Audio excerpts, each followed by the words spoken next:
It's been 5 days now since Hurricane Milton made landfall, devastating the South.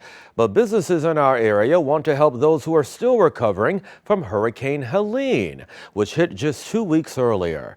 Now they're calling on the St. Louis area to get behind them as they make the 11-hour trek to Georgia.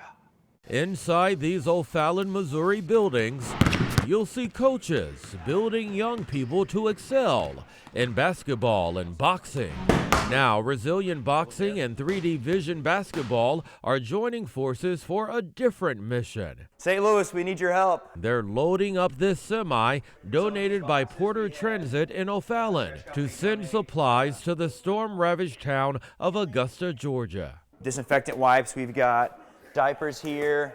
We got toiletry. All these bags have clothes, brand new clothing in there. People are donating supplies after learning of their mission. They really need chainsaws down there because some people can't even get out of their house because they're blocked in by trees. He would know. He and O'Fallon businessman Brock Travis just got back from Georgia, helping people right after Hurricane Helene hit. My heart just ached for them. It looked like someone took trees and just cut all these houses in half. It's why they knew they had to go back, and they're doing it without hesitation. It takes money, it takes taking off work, it takes all that, and this is something it's a mission trip in our own country. The companies are accepting paper towels, trash bags, baby and pet food, you name it.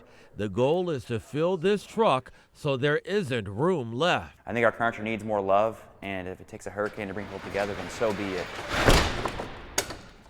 You can drop off supplies through Friday afternoon at the businesses you just saw or at Gateway Christian Church in West County. For locations and hours, visit this story in the As Seen on TV section of KSDK.com.